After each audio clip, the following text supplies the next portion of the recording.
Today we're going to take a look at the effect of compression and kinks in RG6 coax using the Moore CT100B TDR. Let's get started. Always be sure to properly discharge static before connecting to any high-frequency test equipment and never connect to live equipment. We're going to start things off with our control cable, a 36-inch piece of RG6 coax. Hooking it up to our volt-ohm meter, we see we have 0 ohms of resistance. Connecting it to the CT100B after properly discharging the static.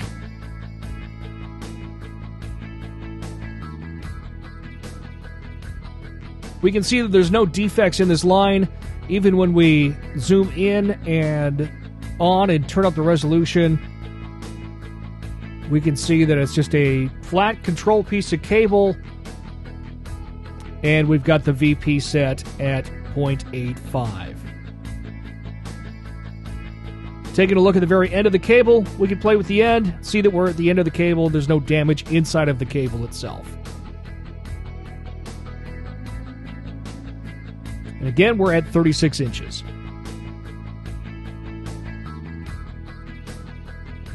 All right, compression damage.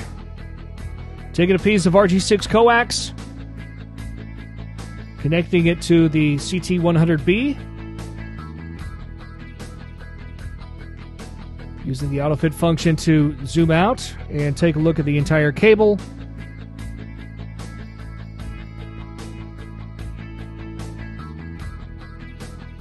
You get it right on the end of the cable here. We can see that the cable's about 36 inches long. And just using our locking pliers, just gonna select a little piece here and just crimp down on it. You can see in real time, watch this. You can see that impedance change right there in this segment of the cable.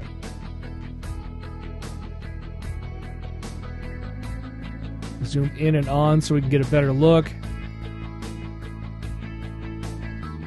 You can see right where it starts and goes through and then out the end of the cable.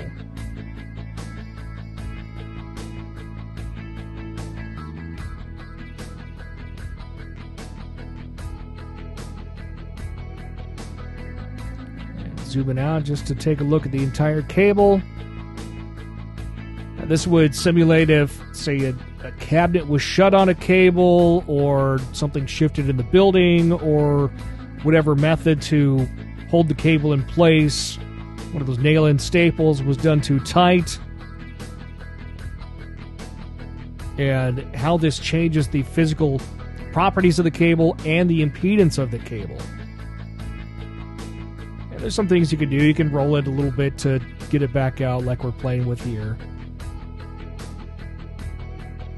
And we'll put it back on and show how it comes right back when we press down on it. So that's the effect of compression on a piece of RG6 coax. And again, we're going to hook it up to our volt-ohm meter. And using other methods to test the cable, you might think that this cable was actually just fine, showing 0 ohms. Now, what if you run across a situation where you've got some sharp bends? Well, we went one step further. We just tied it in a knot, because this is going to simulate what putting in some sharp bends on a piece of cable is going to do. You can see right off the bat, before we even zoom in, we can see this on the TDR. This has drastically changed the impedance of this section of the coax. You can see where the sharp bends are on each side of the knot. See how it goes down, it comes up a little bit, and then goes back down again, and it comes back out to the regular piece of cable. We can short out the end of the cable, showing that there's no damage to the center conductor, that it's a continuous piece of cable. And we'll even flip this around. And we're going to plug this in and show it the opposite way, showing the knot closer to the connection.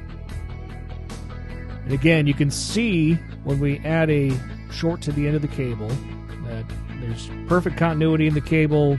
There's no cuts, there's no breaks within the center conductor, just the change of impedance. And now we're going to try something a little different.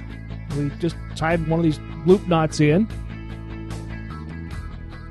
Throw it on. Now, this is something you might see out there in the field, where somebody might have tied something like this to hang it in a rafter or a crawl space. You can see what this actually does to the cable, and it might not be apparent right away. But as you can see, there are some serious problems with this piece of cable, and you can see where it's at within these two different segments.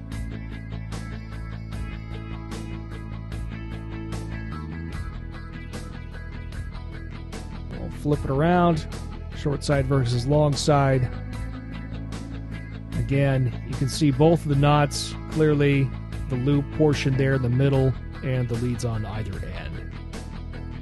And there you have it, some examples of what you'll find out there with compression and kinks in RG6 coax using the Moore CT100B to diagnose faults in your cable.